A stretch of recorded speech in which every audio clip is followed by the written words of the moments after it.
Our neighbours say we are married to a girl. They say, there are a lot of men here. Why do you marry a girl?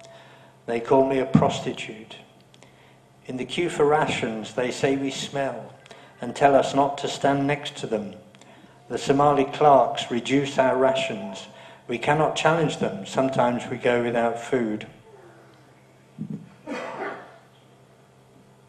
So, because of this hostility, I was amazed and delighted when I met this young 24-year-old lady who's a Somali, who was brought up in the camps at Dadaab. And she met an Oromo in the market, and they got married. And I said, why on earth did you marry an Oromo? And she said, we fell in love. And I thought that was really, really nice. But she was prevented from going back to her community, the Somali bloc. And in November of the year before, her husband was accused of raping her by the Somali community, and he was put in prison. And he's now serving a 10-year prison sentence in Nairobi. And their 4-month-old child was born after he was put in prison. So it's not surprising that most refugees prefer to live in Nairobi than in the camps. Only about half of the refugees in Nairobi keep on their registration with the UNHCR, because without the incentive of getting food rations, there's no point, or unless you're going for resettlement. So they reckon there are about 90,000 or so refugees in Nairobi, and about 20-odd thousand are Oromo. About half of those live in Eastleigh Estate. This is one of the streets in Eastleigh. It's a bustle of economic activity, and it's nowhere near as bad as some of the slum areas described by Amnesty International in Nairobi, at Kibera and deep sea settlements, for example. But as you see, there's an oily carpet of rubbish on the ground, and in places this is piled 2 or 3 meters high. Putting them up, including one man who was with his family. He was married at the time.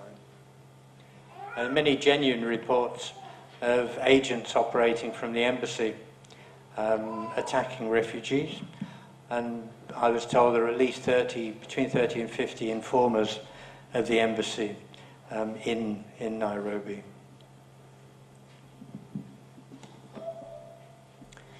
Most of you will have heard of Tesfahun, Chamada and Mesfin Abebe, who were taken in 2007 and disappeared, and then eventually they were found in Addis Ababa, and Mesfin was sentenced to death and Tesfahun sentenced to life imprisonment in March of last year for being OLF terrorists.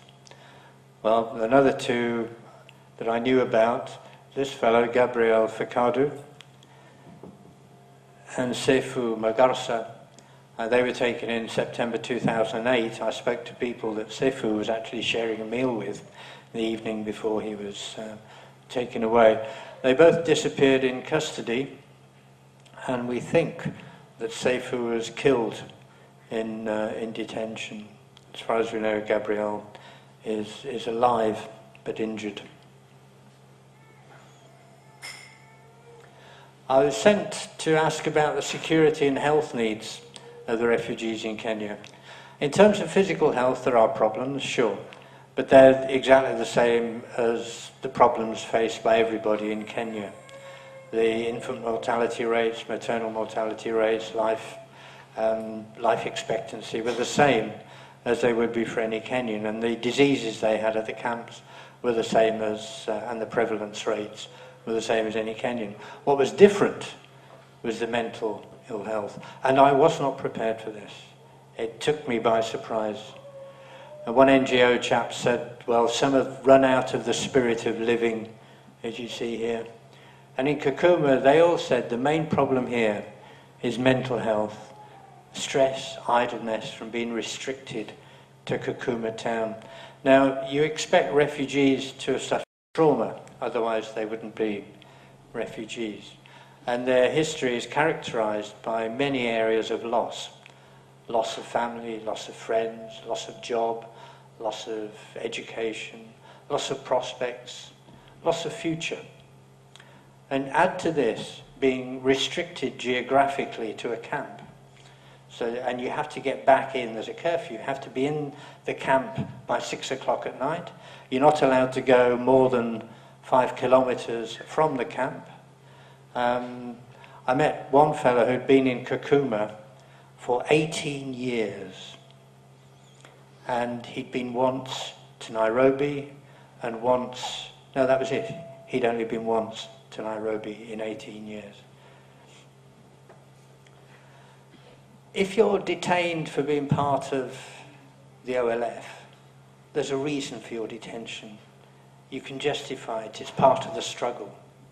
If you're detained in the West, unless you're in an immigration detention centre in the UK, there's an end point. You know when you're going to be released. Not so with refugee camps. You're in a state of limbo. And it's not surprising that the amount of mental ill health is what it is. A huge number of people were getting divorced, and there's domestic violence and family breakdown. And this is not surprising. This is a 26-year-old rape victim from Shashamane. Here people run mad or walk around naked because of mental illness. And there's a risk of suicide. I spoke to the wife of one man who'd killed himself because of the problems at Kakuma. Now, all this misery, it is necessary to tell you, these people deserve their stories to be told. But it's important to realise that although it's a dire situation, these people are not without dignity or hope. And I did meet many inspirational characters on the trip. This is Zaytuna, she's 57 years old. She lost her husband, 2 foster sons and 1 daughter. They were taken by the regime in 2001 and they disappeared in detention when she was detained in 2004. When she got out, they'd taken all her possessions, everything, and she had 8 other children. And she gathered all 8 children up, got a lift in a lorry to the border, got over the border, begged money at the mosque, paid an agent, and then took them in a truck down to Nairobi, where she worked for 4 years. She didn't know about UNHCR. She worked for 4 years just washing clothes, and eventually got taken to UNHCR, and now she's getting the food rations. She's selling part of the food rations in order to buy school equipment for the children, and she works as an unofficial health visitor in Kakuma camp. And it's people like her who really inspired me. I was very impressed with Zaytuna. And the next speaker here we have is Mr. Andrew Swan from Unrepresented Nations and the People's Organization. They are officially based in, their main office is in the Netherlands, and they have also project office in Brussels. So he will take over the stage. Thank you. Thank you very much, Hunde.